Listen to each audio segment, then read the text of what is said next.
बारिशों का मौसम आने वाला था। गिलहरी अपनी फैमिली के लिए खाना इकट्ठा कर रही थी।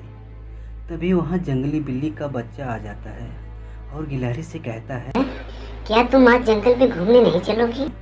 इस पर गिलहरी बिल्ली के बच्चे से कहती है, बारिश का मौसम आने वाला है, इसलिए मैं खाना इकट्ठा कर रही हूँ। जब खाना इकट्ठा हो जाएगा तब कुछ दिनों बाद दूसरे जंगल से मैं अपनी फैमिली को लेने जाऊंगी जो हमसे दूर रहते हैं। लोग बात ही कर रहे थे कि उनके सामने से एक गाय और एक भैंस दौड़ कर जाते हैं। इस पर बिल्ली का बच्चा कहता है, ये सब तो हमें परेशान करके रखे हैं। अब गिलहरी बहुत सारा खाना इकट्ठा कर ली थी कि अचानक वहाँ तभी तूफान के साथ बारिश आ जाती है और जंगल का वो एरिया पानी में डूब जाता है। अब कुछ दिन गिलहरी और बिल्ली का बच्चा पेड़ पर ही दिन काटते हैं और जब जंगल का सारा पानी सूख गया तो गिलहरी ने देखा कि उसके द्वारा जो खाना इकट्ठा किया गया था वो सारा पानी में बह गया। अब गिलहरी बिल्ली के बच्चे से कहती है, आपको बीज बोना पड़ेगा और खेती करनी पड़ेगी, तभी हमको और हमारी फैमिली के लिए खाना इकट्ठा होगा। इसके बाद गिलहरी ने कुछ अनाज के बीज बोई और कुछ दिनों के बाद गिलहरी की खेती लहलहाने लगी। अब कुछ दिनों में अनाज को काट के रखना ही था कि गिलहरी सोची कि जब तक मेरा अनाज काटने के लायक होगा तब तक मैं अपनी फैमिली को लेकर आ जाऊंगी। एक दिन गिलहरी बिल्ली के बच्चे से बोली, मैं अपनी फैमिली को लेने जा रही हूँ, तब तक तुम मेरी फसल का ख्याल रखना।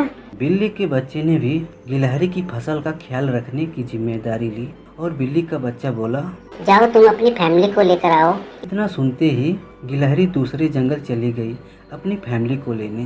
कुछ ही दिन गुजरे थे। रोज की तरह बिल्ली का बच्चा गिलहरी की फसल का देखभाल कर रहा था कि एक दिन वही गाय और भैंस गिलहरी की फसल खाने लगी। इस पर बिल्ली का बच्चा बोला, तुम गिलहरी के फसल क्यों नुकसान कर रहे हो? जाओ अपने जंगल में घास खाओ। गाय और भैंस गुस्से में बिल्ली से कहते हैं, देख छोटू, हम फसल बर्बाद नहीं कर रहे हैं। फसल बर्बाद करना किसे कहते हैं अभी तुम्हें बताता हूँ। ये कहकर सभी खेत में दौड़ने लगे। उनके दौड़ने से सारी फसल बर्बाद हो गई। ये सब चीजें उस पेड़ पर बैठा एक पक्षी बहुत दिन से देख रहा था पर कुछ बोलता नहीं था। खराब फसल को देखकर छोटे बिल्ली को बहुत दुख हुआ।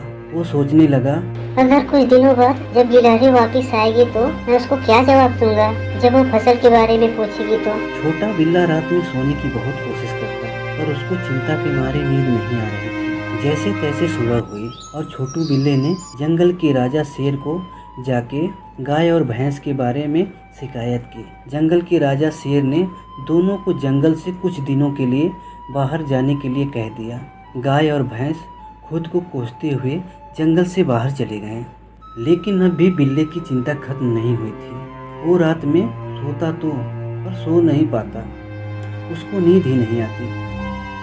तभी वो चिड़िया इसके पास आ जाता है और बोलता है, क्या बात है, तुम्हें नींद नहीं आ रही है? इस पर छोटू बिल्ला कहता है, तुम बोल सकते हो, तुम तो रोज मुझे देखते ही हो कि मैं क्यों परेशान हूँ। आखिर अब वो गिलहरी का खाना कहाँ से लाऊंगा? इस पर चिड़िया कहता है, एक बात बताऊं, क्या तुम मानोगे? हाँ बताओ।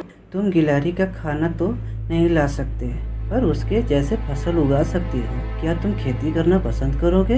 हाँ, मैं गिलहरी की तरह खेती करूँगा। इस पर चिड़िया छोटू बिल्ले को बीज बोने के लिए कहती है। अब छोटू बिल्ला बीज बोता है और कुछ दिनों में फसल बड़ी हो जाती है। अब छोटू बिल्ला देखता है उसकी फसल गिलहरी की फसल से बहुत अच्छी हुई है। ये सब देखकर छोटू बिल्ला बहुत खुश होता है और जब कुछ दिनों बाद गिलहरी अपनी फैमिली को लेकर वापस आई तो अपनी फसल को देखकर बहुत खुश हुई। लेकिन जब चिड़िया ने फसल के बारे में उसको सारी बात बताई तो वो छोटू बिल्ले को अपने गले से लगा ली और उसको थैंक यू भी बोली और सभी लोगों के साथ मिलकर जंगल में रहने लगी।